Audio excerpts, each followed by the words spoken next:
ನಾಟಕ. ಅಂತಹ ಡಾಕ್ಟರ್ ಶ್ರೀದೇವಿಯವರನ್ನು ಅಭಿನಂದಿಸ್ತಾ ನನ್ನ ಗೆಳೆಯ ಸಹೋದ್ಯೋಗಿ ಮಿತ್ರ ಚಂದ್ರಶೇಖರ್ ಅವರೇ, ನಮ್ಮ ಸಾಮಾಜಿಕ ಮಹಿಳಾ ಕ್ಷೇತ್ರದಲ್ಲಿ ಬಹುದೊಡ್ಡ ಸಾಧಕಿ ನಮ್ಮ ಅಶೋಕ್ ಕುಮಾರ್ ಅವರು. ಕೆಲವರನ್ನ ಕೈ ಬೀಸಿ ಕರೆಯುತ್ತೆ, ಆದರೆ ಕೆಲವರನ್ನು ಮಾತ್ರ ಅಪ್ಪಿಕೊಳ್ಳುತ್ತೆ, ಒಪ್ಪಿಕೊಳ್ಳುತ್ತೆ, ತಬ್ಬಿಕೊಳ್ಳುತ್ತೆ. ಎಲ್ಲರೂ ದೊಡ್ಡ ನಾಟ್ಯಗಾರ್ತಿಗಳಾಗಲು ಸಾಧ್ಯ ಇಲ್ಲ, ಎಲ್ಲರೂ ದೊಡ್ಡ ಕಲಾವಿದರಾಗಲಿಕ್ಕೆ ಸಾಧ್ಯ ಇಲ್ಲ. ಆದರೆ ದೊಡ್ಡ ಕಲಾವಿದರಾಗಬೇಕಾದ್ರೆ ಪ್ರಯತ್ನ, ಸಾಧನೆ, ಕಠಿಣ ಪರಿಶ್ರಮ, ಛಲ ಇವೆಲ್ಲ ಇದ್ದಾಗ ಮಾತ್ರ ಒಬ್ಬ ಸಾಧಕನಾಗ್ತಾನೆ.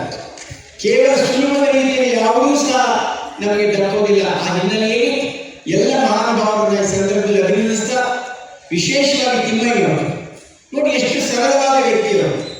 45 ವರ್ಷಗಳಿಂದ ನಿರಂತರವಾಗಿ ಇಷ್ಟು ಜನರನ್ನ ಪ್ರೋತ್ಸಾಹ ಮಾಡುವಂತಹ ತಿಮ್ಮಯ್ಯನವರನ್ನ ನಾನು ವಿಶೇಷವಾಗಿ ಅಭಿನಂದಿಸಲಿಕ್ಕೆ ಇಚ್ಛೆ ಪಡ್ತೇನೆ. ಅವರು ನಾಟಕ ಅಕಾಡೆಮಿಯ ಸದಸ್ಯರಾಗಿದ್ದರು. ನಾನು ಕನ್ನಡ ಸಂಸ್ಕೃತಿ ಇಲಾಖೆಯಲ್ಲಿ ನಿರ್ದೇಶಕನಾಗಿದ್ದಾಗ ಅವರನ್ನ ಬಲ್ಲೆ. ಆನಂತರ ತುಮಕೂರು DC ಇದ್ದಾಗಲೂ ಅವರನ್ನು ಅನೇಕ ಬಾರಿ ನಾನು ಅವರ ಸಮಾರಂಭಗಳಲ್ಲಿ ಪಾಲ್ಗೊಂಡಿದ್ದೇನೆ. ಇಷ್ಟು ಮಾತನ್ನ ಈ ಸಂದರ್ಭದಲ್ಲಿ ಹೇಳ್ತಾ, ಸತ್ಯ ಭಾವದ ಜೊತೆಗೆ ಇದೊಂದು ಎಚ್ಚರಿಕೆಯ ಗಂಟೆಯೂ ಕೂಡ. ಅದೇನು ಅಂದರೆ ಇನ್ನೂ ಮುಂದೆ ನೀವು ಮಾಡುವಂತಹ ಸೇವೆ ಸಾಕಷ್ಟಿದೆ, ಸಾಧಿಸಬೇಕಾದ್ದು ಸಾಕಷ್ಟಿದೆ ಎನ್ನುವ ಎಚ್ಚರಿಕೆಯ ಗಂಟೆ ಈ ಸನ್ಮಾನ ಅಂತ ಭಾವಿಸಿ ಕವಿ ಒಂದು ಮಾತನ್ನು ಹೇಳ್ತಾರೆ.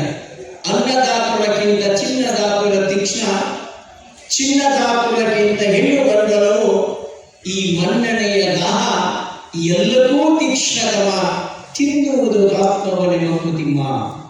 ಈ ಮನ್ನಣೆ ಪ್ರಶಸ್ತಿಗಳನ್ನ ಹಿಂದೆ ಹೋಗಬಾರದು, ಅದು ನಮ್ಮನ್ನು ಹುಡುಕಿಕೊಂಡು ಬರಬೇಕೇ ವಿನ ನಾವು ಅದರಿಂದ ಹೋಗಬಾರದು. ಅದಕ್ಕೆ ಬಸವಣ್ಣ ಹೇಳ್ತಾನೆ, ಹೊಗಳಿ ಹೊಗಳಿ ಮನ್ನಶೂರು ಇದ್ರೆ ಇಲ್ಲ. ಕುವೆಂಪು ಹೇಳ್ತಾರೆ, ಕೀರ್ತಿ ಶನಿ ಅಂತ ಹೇಳ್ತಾರೆ. ಹಾಗಾಗಿ ಕೇವಲ ಕೀರ್ತಿಗಾಗಿ, ಪ್ರಶಸ್ತಿಗಾಗಿ ದುಡಿದಂಥ ಮಹಾನುಭಾವರೆಲ್ಲ ಇವರು ಸಮಾಜಕ್ಕೆ ಏನಾದರೂ ಒಂದು ಸೇವೆ ಸಲ್ಲಿಸಬೇಕು ಎನ್ನುವ ಭಾವದಿಂದ ನಿಸ್ವಾರ್ಥತೆಯನ್ನು ಸೇವೆ ಸಲ್ಲಿಸಿದ್ದಾರೆ. ಅವರೆಲ್ಲರಿಗೆ ಅಭಿನಂದನೆ ಸಲ್ಲಿಸಿ, ವಿಶೇಷವಾಗಿ ತಿಮ್ಮಯ್ಯನವರಿಗೆ ಒಳ್ಳೆಯ ಆರೋಗ್ಯ, ದೀರ್ಘ ಆಯುಷ್ಯ ಸಿಗಲಿ ಅಂತ ಆಶಿಸ್ತಾ ಎಲ್ಲ ಪುಟಾಣಿ ಕಲಾವಿದರು ಎಷ್ಟು ಸೊಗಸಾಗಿ ನೃತ್ಯ ಮಾಡೋ ಪುಟಾಣಿ ಹೆಣ್ಮಕ್ಳಿಗೆ ಹೇಳ್ತಾ ಇದ್ದೆ.